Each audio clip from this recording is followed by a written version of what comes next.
رسول اللہ صلی اللہ تعالیٰ علیہ وآلہ وسلم تاجدار ختم نبوت، زندہ باد زندہ باد زندہ باد۔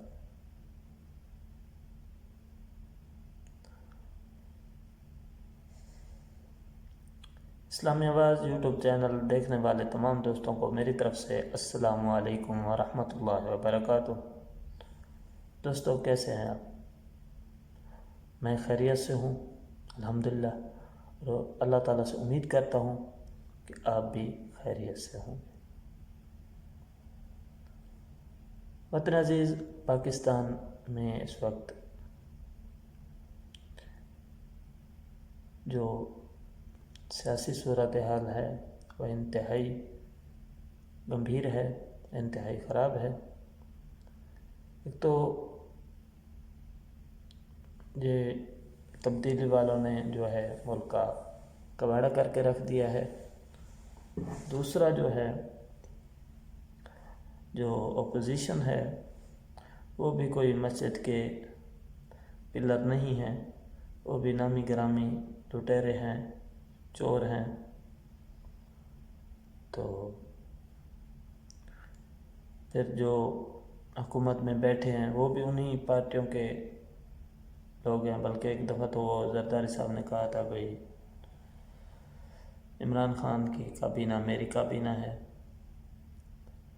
اور تو اور جو وزیر خزانہ ہے انہوں نے کہا وہ بھی ہمارا ہے، عبدالعزیز شیخ۔ تو یہ کچھ چیزیں ہیں، یہ کہانیاں ہیں، یہ اسٹوریاں ہیں، لیکن ہم لوگ جو ہم پاکستانی ہیں ہم سیکھتے نہیں ہیں۔ اتنے ہمارے حافظے اتنے کمزور کیوں ہو چکے ہیں، ہماری یادداشت اتنی کمزور کیوں ہو چکی ہے کہ ہم جو 5 سالوں بعد ہر بار پھر دھوکے میں آ جاتے ہیں، پھر وہی چہرے، وہی پارٹیاں، وہی لوگ، صرف پارٹی تھوڑا سا بدل کے پھر آ جاتے ہیں۔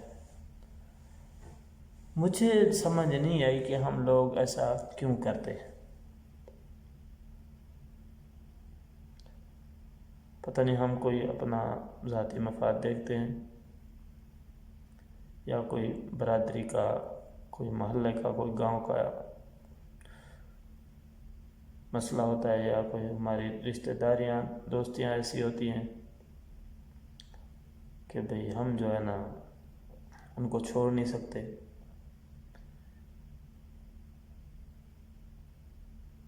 ابھی 18 کے جو الیکشن گزرے تھے تو اس میں ہوا یہ کہ تحریک لبیک پاکستان نے جو امیدوار میدان میں اتارے تھوڑا لیٹ اترے، تو مجھے جو ہے نا تھوڑا دیر سے پتہ چلا بھئی ہمارے جو امیدوار ہیں صوبائی اسمبلی کے، وہ ان کا نام پیر سید باغ علی شاہ ہے، اور جو ہمارے ایم این اے کے امیدوار تھے ان کا نام رانا معین نون ہے۔ تو میں نے فیس بک سے ان کا نمبر ڈھونڈا، ان کو کال کی، تو ان کو دعوت دی اپنے پاس آنے کی۔ تو وہ میرے گاؤں میں تشریف لائے، میرے پاس کھانا کھایا، ادھر 1.5-2 گھنٹہ میرے پاس بیٹھے رہے، سیاسی صورتحال پوچھی۔ تو میں نے انہیں تھوڑا کلیئر بتایا، شاہ صاحب نئی پارٹی ہے تو ووٹ تھوڑا کم ملیں گے، زیادہ ووٹوں کی توقع نہیں کی جا سکتی، زیادہ امید نہیں ہے، اور پھر ہمارا کوئی زیادہ ورک بھی نہیں تھا، کوئی میرے ساتھ آدمی بھی نہیں تھا، کوئی دوسرا ورکر بھی نہیں تھا۔ تو شاہ صاحب چلے گئے، تو میں نے سوچنا شروع کیا کہ بھائی ابھی کرنا کیا ہے۔ تو میں سوچ رہا تھا بھئی یہ جو نون لیگ ہے یہ تو ختم نبوت کی ڈاکو ہے، اور جو یہ جو عمران خان ہے، جو یہ تحریک انصاف ہے، یہ لوگ تو مقصد ابھی جو ہے نا آئے ہیں پارٹیوں میں۔ تو میں دعوے سے کہہ رہا ہوں اپنے گاؤں میں دوسرا آدمی تھا جو تحریک انصاف میں شامل ہوا۔ تو ہم نے گاؤں میں جو ہے نا رکنیہ سازی بھی کی، ان کے فارم فل کیے، لیکن پھر کچھ ایسا ہوا کہ جو ہے نا بس وہ رکنیہ سازی سے آگے میں بڑھ ہی نہیں پایا، آگے گیا ہی نہیں۔ بس کچھ میرے ذاتی مسائل بھی تھے، اور اللہ کی طرف سے ہی شاید ایسا ہونا تھا کہ بھائی جو ہے نا تحریک انصاف میں آگے گیا ہی۔ یہ سن 2011 کی بات کر رہا ہوں۔ تو اس کے بعد جو ہے 18 کے الیکشن میں نے سوچا بھائی اور کچھ نہیں تو کم از کم پولنگ ایجنٹ تو بننا ہی ہے۔ تو الیکشن سے ایک دن پہلے پارٹی نے بستہ بھجوا دیا، تو میں پولنگ ایجنٹ بن گیا۔ کچھ ووٹ میں نے مانگے تھے خفیہ طور پہ، اعلانیہ کمپین میں نے نہیں کی تھی کیونکہ میں اکیلا تھا۔ تو اب جب پولنگ ہوئی تو میں اندر بیٹھا رہا پولنگ اسٹیشن کے۔ ایک آدھ بار جو ہے نا وہ جو آرمی کا جوان تھا اس نے کہا جی تم جو ہے نا دھاندلی کر رہے یہ کرو۔ میں نے کہا بھائی میں چھوٹی پارٹی کا آدمی ہوں، میں کیسے دھاندلی کر سکتا ہوں۔ تو خیر شام کو جب رزلٹ شروع آنا ہوا تو مجھے کھٹکا تھا کہ 8-10 ہی ووٹ ملیں گے۔ تو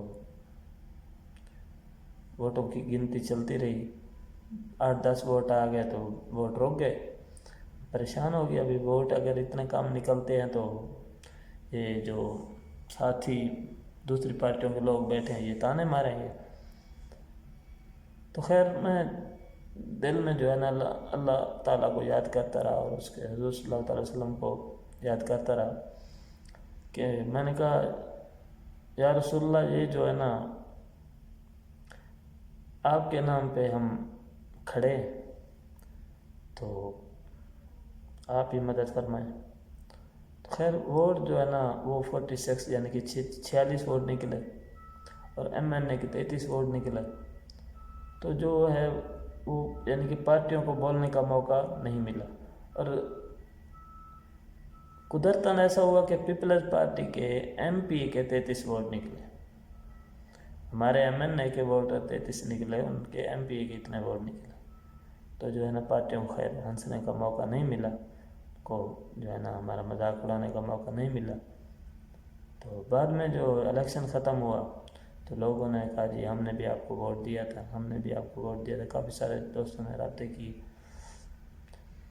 اس میں جو ہے نا جو علماء کرام تھے وہ تھوڑا سامنے نہیں آ رہے تھے، پر یہ ہے کہ بھئی جو ہے نا ہم نے ادھر ایک جو ڈر تھا، جو جھجک تھی وہ ختم کر دی۔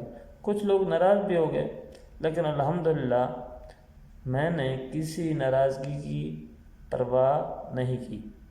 حالانکہ میرے گھر کے سامنے جو ہے نا نون لیگ نے 99 لاکھ روپے لگا کے روڈ بنایا تھا۔ 1.5 کلومیٹر لمبا روڈ ہے، میرے گھر کے سامنے سے گزرتا ہے، اور ان کے جو ادھر لوکل پرائمری مسلم لیگ کے صدر تھے وہ میرے ہمسائے تھے، انہوں نے مجھے کہا بھی کہ ہم نے تو آپ کے گھر کے سامنے روڈ بنا دیے۔ تو میں نے کہا بزرگ جی آپ نے کون سا احسان کیا ہے؟ اگر روڈ بنا بھی دیا ہے تو 70-73 سال سے آپ ووٹ نہیں لے رہے، کون سا ہمارے اوپر احسان کیا ہے آپ نے جو آپ کہہ رہے ہیں بھی ہم نے روڈ بنایا ہے تو ابھی ووٹ جو ہے نا نون لیگ کو دینا۔ میں نے کہا ووٹ آپ پہلے لے چکے ہیں، روڈ آپ نے بعد میں بنایا۔ اور دوسری بات میں نے کہا یہ جو نون لیگ ہے یہ ختم نبوت کی ڈاکو ہے۔ تو وہ بیچارے پریشان ہو گئے، بھئی ابھی یہ مولوی جو ہے نا پیچھے نہیں ہٹنے والا۔ پھر مجھے لبیک کے کام سے بھی ہٹانے کی کوشش کی گئی، تو میں نے جو ایک دو لوگوں نے رابطہ کیا، جو دوست تھے تعلق والے تھے، ایک تو ایسا آدمی تھا کہ اس نے ماشاءاللہ داڑھی بھی رکھی ہوئی تھی، وہ میلاد بھی کرواتا ہے، وہ ہمارا سب کا کونسلر تھا، میرا اس سے اچھا تعلق تھا۔ تو میں نے تو اس کو دعوت دی کہ آپ کس پارٹی میں پھریں، آپ آ جائیں لبیک میں۔ تو وہ تھوڑا پیچھے ہٹ گیا، وہ مجھے جو ہے نا لبیک سے ہٹانے آیا تھا، میں نے اس کو دعوت دے دی کہ آپ لبیک میں آ جائیں۔ تو اس طریقے سے میں نے کام کیا، الحمدللہ اس میں اللہ کا کرم، حضور صلی اللہ علیہ وسلم کی مدد شامل تھی۔ تو میں اکیلا ہی کھڑا رہا۔ تو اس کے بعد یہ لوگ کہنے لگے جی یہ مولویوں کی پارٹی ہے، یہ کیا کام کرے گی، ان کا کوئی ایم پی ایم این اے تو ہے نہیں۔ میں نے کہا یار جس نے مجھے کھڑا کیا نا وہ کام بھی کروا سکتا ہے۔ تو قدرتی طور پہ ایسا ہوا کہ ہمارے ڈسٹرکٹ میں ایک ڈی سی صاحب آئے، الیکشن کے موقع پہ ان کو بھیجا گیا تھا، ثاقب علی عتیل نام کے ایک ڈی سی صاحب ہے، انہوں نے فیس بک گروپ بنایا تو میں بھی اس میں شامل ہو گیا۔ تو میں نے ان کو فوٹو بھیجے، جو نون لیگ نے روڈ بنوایا تھا اس کے سینٹر میں 4 بجلی کے پول کھڑے تھے۔ تو وہ جو پول تھے میں نے ان کی فوٹو بھیجے، تو ڈی سی صاحب جو ہے نا 25 میرا خیال ہے 26 جولائی کو، 25 جولائی کو تو پولنگ ہوئی تھی، 26 جولائی کو میں نے وہ فوٹو بھیجے۔ تو 6 اگست کو جو ہے نا ڈی سی صاحب خود آئے، محکمہ جو ہے اس کا روڈ کا، ان کے لوگ بھی آئے، بابٹا کے لوگ بھی آئے، تو آ کے وہ پول نکالے۔ الحمدللہ یہ میری کاوش سے یہ کام ہوا۔ تو اس پہ جو ہے نا پورے گاؤں والوں کو پتہ چلا بھی لبیک کام بھی کروا سکتی ہے۔ اس کے بعد جو ہے گاؤں میں جو ہے روڈ تھا، تو روڈ پرانا ہو گیا، پھر لوگ جو ہے نا مٹی ڈالتا رہے گھروں میں، تو گھر اونچے ہو گئے، روڈ نیچے ہو گیا، تو روڈ تباہ ہو گیا، بارش آتی تھی تو ادھر پانی کھڑا ہو جاتا تھا۔ تو وہ بھی الحمدللہ میں نے کوشش کر کے یونین کونسل سے درخواستیں دے کے ہائی لیول سے مارکنگ کرا کے اسلام آباد سے، تو وہ 50 ٹرالی مٹی اور کچھ کیری وغیرہ ڈلوائی۔ تو وہ راستہ جو ہے خصوصاً ہمارا ذاتی راستہ تھا، تو وہ الحمدللہ بحال کیا۔ اس کے بعد ایک چانس ایسا بنا کہ جب یہ کرونا آیا، قدرتی طور پہ میں پاکستان پہنچ گیا، میرا کوئی پروگرام نہیں تھا جانے کا، تو میں پہنچ گیا۔ 27 فروری کو میں پاکستان پہنچا۔ اب جب میں پاکستان پہنچا تو 6 مارچ کو ادھر جو ہے نا لاک ڈاؤن شروع ہو گیا، 10-12 مارچ تک لاک ڈاؤن ہو گیا۔ تو 15-16 مارچ تک لوگ جو ہے نا بھوکے مرنے لگے، دیہاتی ایریا تھا، غریب لوگ تھے۔ تو گورنمنٹ نے کہا بھئی ہم جو ہے نا آپ کے لیے امداد بھیج رہے ہیں۔ گاؤں میں نمبردار کے ذمہ لگایا کہ آپ نے جو ہے نا لسٹیں بنانی ہیں لوگوں کی۔ تو نمبردار صاحب کے پاس لوگ پہنچنے لگے، تو نمبردار نے لوگوں کو دھتکارنا شروع کر دیا، جی آپ تو پیسے والے ہیں، کسی کو کہا آپ کے پکے مکان ہیں، کسی کو کہا آپ ملک وال کمانے جاتے ہیں، کسی کو کہا آپ کراچی کمانے جاتے ہیں، تو کسی کو کہا آپ کے پاس کار ہے۔ اور لوگ بھی اتنے سچے نہیں تھے، جس کو کہا بھی آپ کے پاس کار ہے تو ان کے پاس واقعی کار بھی تھی۔ تو خیر ادھر جھگڑا ہو گیا۔ اب گاؤں والوں نے جو ہے نا میڈیا کو بلا لیا، تو نیوز چل گئی، تو معاملہ خراب ہو گیا۔ قدرتی طور پہ یہ ہوا کہ بھئی گورنمنٹ نے وہ سسٹم چینج کر دیا، یہ دوسرا جو ہے نا احساس امداد، انصاف امداد پروگرام آ گئے۔ تو میں نے سوچا یار میں فارغ ہوں، میرے پاس کوئی کام نہیں تھا، تو نیٹ کا پیکج بھی لگا ہوتا تھا ڈیلی صبح 8 سے شام 6 بجے، یہ جیز کا جو تھا ورک فرام ہوم۔ تو میں نے کہا کیوں نہ غریب لوگوں کی مدد کی جائے۔ تو میں نے میسج کرنا شروع کر دی، 3-4 دن 5 دن لگائے، پورے علاقے میں گھوما، چھوٹے چھوٹے جو گاؤں تھے ان میں گیا، گھر پہ بھی جو الحمدللہ لوگوں کا تانتا بدارا، تو اس میں یہ ہوا کہ بھائی جو ہے نا الحمدللہ میرے علاقے کے لوگوں کو دوسرے علاقوں کی نسبت 50% زیادہ پیسے ملے۔ اگر کسی گاؤں میں 200 آدمیوں کو ملے تو میرے علاقے میں 400 آدمیوں کو ملے، کیونکہ جتنا مجھ سے ہو سکا میں نے میسج کی، انصاف امداد، احساس امداد، اس کے بعد انصاف لیبر، تو ان سب پروگراموں میں الحمدللہ میں نے جو ہے نا تقریباً 500-600 کے قریب تقریباً شناختی کارڈ بھیجے۔